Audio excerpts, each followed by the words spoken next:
Ndabasuhuje nk'uko bisanzwe muri kumwe nanjye Exode Edmond Exo muri ya makuru ya update nyine updating ku makuru nyine y'ingenzi ariho ari gucaracara. Mukomeze mubane natwe umunsi ku munsi. Tugiye kuvuga nyine turavuga ibyakomeye hagati ibiganiro bikorera muri Qatar, aho bateranya amagambo bafata nyine kugira bafate imyanzuro byagezaho baenda batungana intoki, maze Sheikh Tamim bin niwe wa Qatar nyine hamwe no ku makuru ya Patrick Muyaya wavugizi wa leta ya Kongo, uburyo ki abaturage ba leta ya Kongo bari kumwataka cyane ku rukuta rwe akoresha kuri social media ze akoresha bitewe n'amagambo cyangwa se n'inyandiko ari kuba yahapostinze. Mukomeze mubane nanjye mwumve ibiganiro biri guhuza AFC M23 na leta ya Kongo hariya biri kubera Qatar byakomeje kugorana.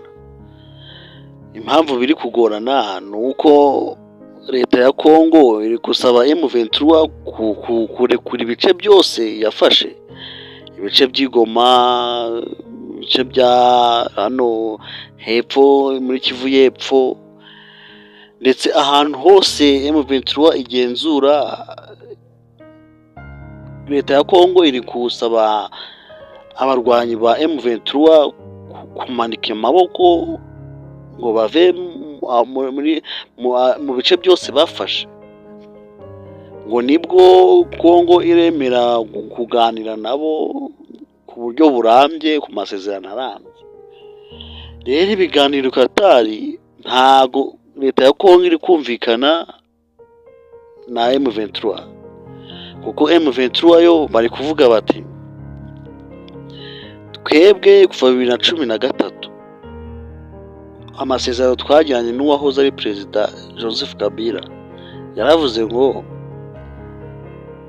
tugomba kurekura ibice twafashe, ariko ntacyo byatanze.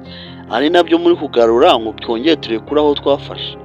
Ati reka da ko intambara ijya gutangira ejo bundi bajya kwagura aho M23 yagenzuraga aho yari iri nyine kugira bagere naho bafata Goma, Kivu y'Epfo, naho za Warikare bari kurwanira ahantu nk'aho. Nuko M23 ngo yashakaga, nibiri kuvuga n'abayobozi bakuru ba M23 bagiye mu biganiro Qatar. Nuko M23 yashakaga nyine ibiganiro hagati yayo n'ubuyobozi bwayo bukorera Kinshasa. M23 yiragira iti ese ko mushaka ngo turekure ahantu twafashe ngo nibwo turi buganire? Turaganira tutari mu gihugu, tutavuye mu gihugu, ubutaka bwacu ko mu butwambura, kubera iki mudashaka ko tuganira turi mu gihugu cyacu? Ahubwo mwe mukifuza ko tuganira turi hanze y'igihugu cyacu.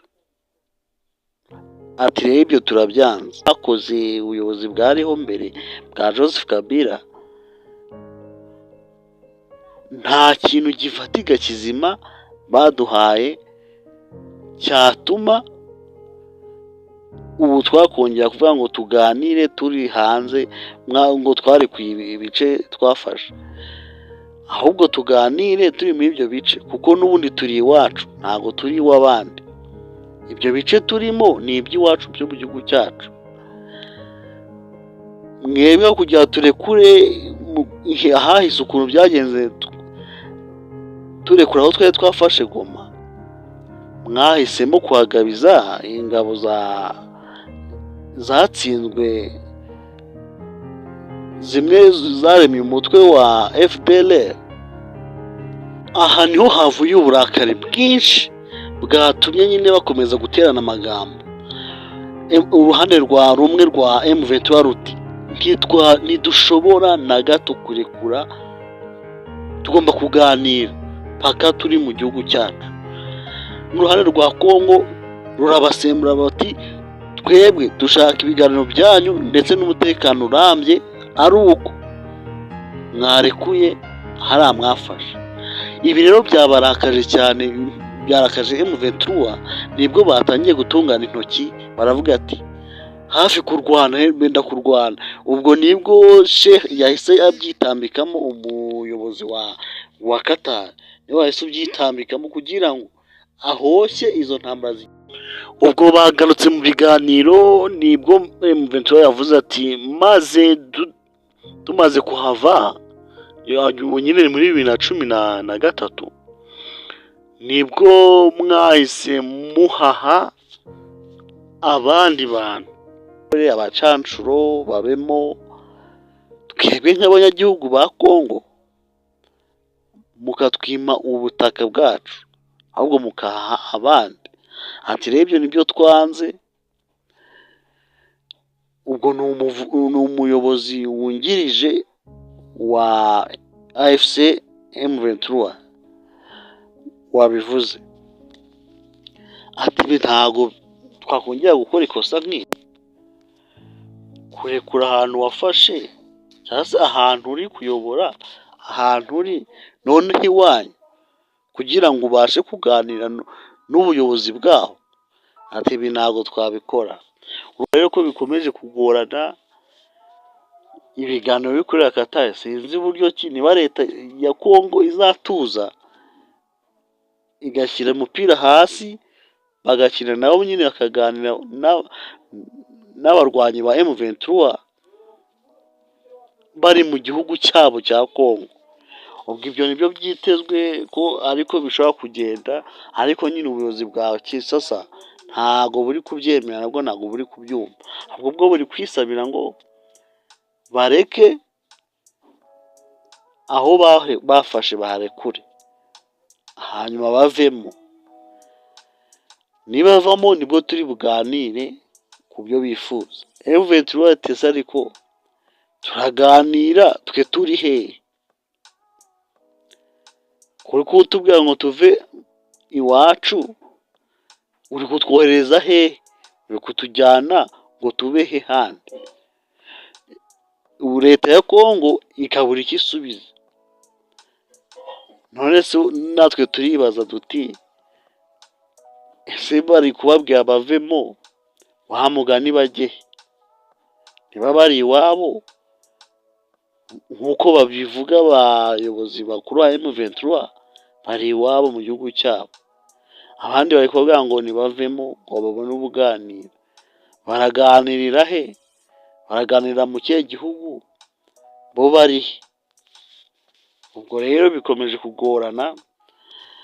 Hari n'andi makuru y'umuvugizi wa leta ya Kongo witwa Patrick Muyaya. Patrick Muyaya we yavuze ngo hari ibyo yaratangaje ku rukuta rwe akoresha, ariko abanyekongo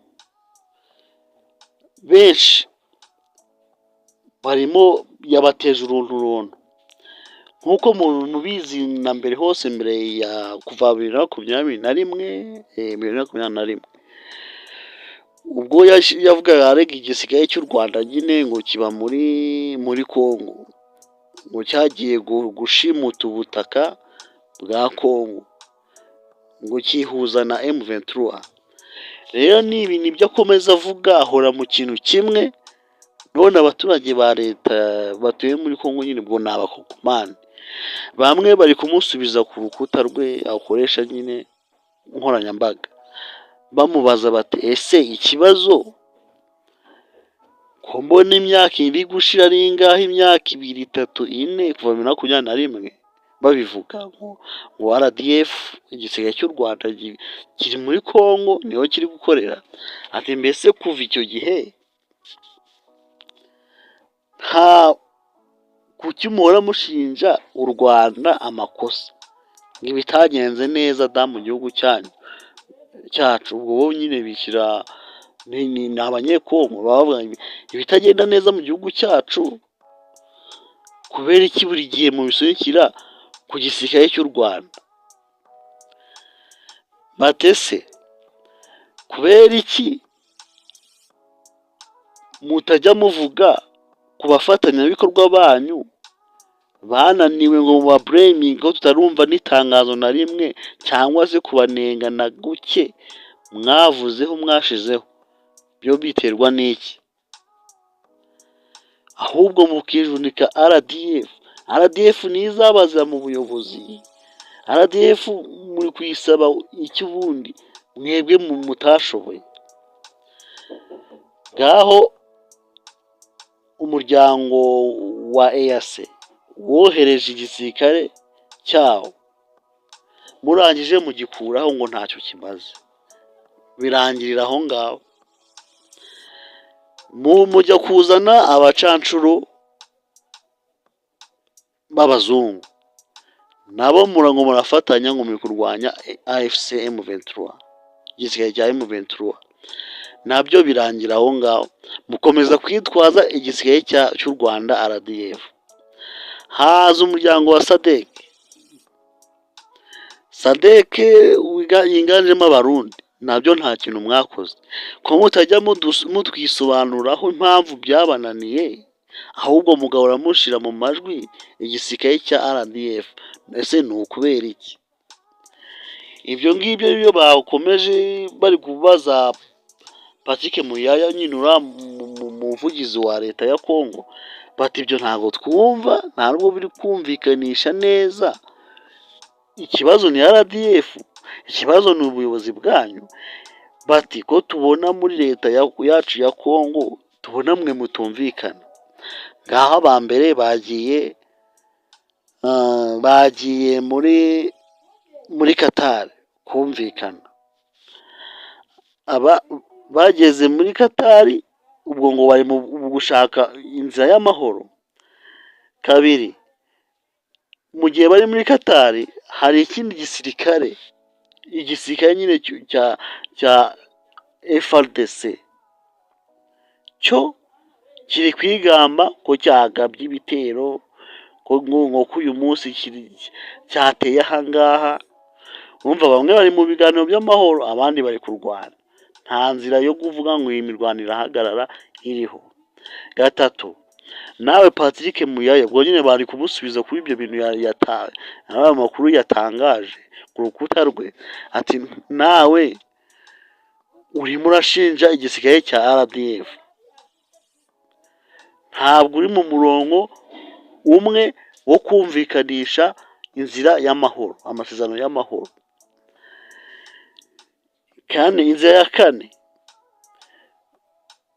Therese Kayikwamba we ari kujya ngo guhagarikisha u Rwanda amasezerano rugirana n'aya ama ekipe Arsenal, Paris Saint-Germain n'irayo mu Budage yindi ni bari Bayern.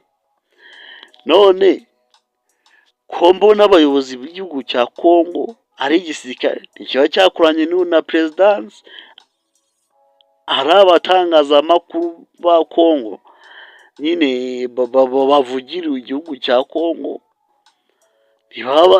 ntibago bahuje umurongo umwe. Atese turibaza ni gute iki gihugu mukiyobona mudafuje, mutari ku murongo umwe. Bati ibyo bora biducanga ngo naho kuza buri gihe icyagenze nabi mu gihugu cyacu cya Kongo ni u Rwanda rwagiteye, ngo ni igisirikare cy'u Rwanda cyagiteje. Ese mwe mwabanje mu kumvikana ngo mukore ikintu kimwe, niba ari inzira y'ubwumvikane y'amahoro hagati ya leta ya Kongo na M23, imirwano muyitangaze ko ihagaze, agahenge kabayeho, mugiye mu biganiro, ariko ibyo byanze gukora. Bati rero ibyo ntimujye muragaruka ngo mutubwire buri gihe indirimbo yabaye RDF niyo kibazo. Cyari ikibazo n'ubuyobozi bwanyu bwa Kongo, nabo amufatanyije mu buyobozi buyobora igihugu cya Kongo. ubwo ngibwo ngibyo ibintu ngiyo amakuru ariho ari twabaha nka update, mukomeze mukore subscribe, share na like.